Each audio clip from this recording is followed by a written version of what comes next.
Toucher le ciel dans son cœur et le porter dans le monde. Chères sœurs et chers frères, aujourd'hui, beaucoup de gens cherchent à l'extérieur. Ils cherchent un sens dans la performance, la sécurité dans la possession, l'épanouissement dans la consommation. Et pourtant, il reste souvent un vide intérieur. Pourquoi ?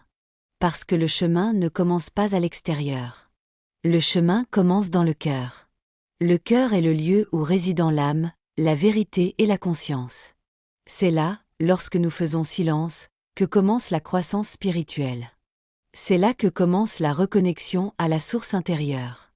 Jésus dit dans l'Évangile des 12 saints : « Le royaume de Dieu n'est pas loin, il est en vous. Il n'est pas au-delà du monde, mais au cœur de l'être humain. » Beaucoup se demandent : comment trouver ce chemin ? Comment réapprendre à écouter mon cœur ? Une des clés est la nourriture spirituelle. Une bonne littérature, des textes qui ne distraient pas, mais approfondissent, nourrit non seulement l'esprit, mais aussi l'âme. Je recommande tout particulièrement les livres du grand écrivain russe Fyodor Dostoïevski, qui touchent l'âme comme nul autre. Ils nous ramènent à la compassion, à la dignité et à l'humanité. Ils nous rappellent qui nous sommes vraiment. Mais la spiritualité ne se limite pas à la lecture, à la méditation ou à la prière. Elle doit être vécue. Apporter de manière proactive du bien dans le monde. Consciemment, avec amour, dans un esprit de service. Est un moyen d'approfondir toujours plus la connexion avec le cœur. Non par devoir, mais par élan intérieur. Car les forces du bien n'agissent pas de manière abstraite. Elles agissent à travers nous. Nous sommes, comme on le dit si bien, ses employés. La véritable prière n'ouvre pas seulement le ciel. Elle rend les gens capables d'agir. La prière n'est pas une fuite du monde, mais une force qui transforme la réalité. Un ami priait très sincèrement pour l'un de ses protégés. Soudain, le garçon s'est approché de lui et lui a dit : « Arrête !» Il avait senti qu'on priait pour lui. Qu'est-ce que cela signifie ? Qu'il existe un champ invisible qui nous relie tous les uns aux autres ?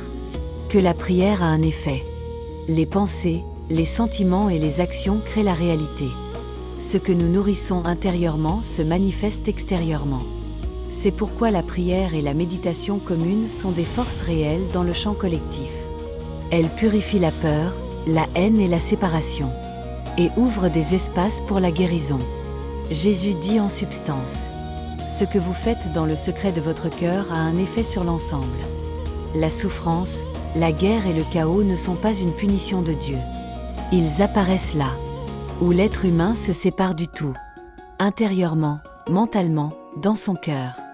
La guérison commence lorsque nous regardons, lorsque nous écrivons avec notre âme.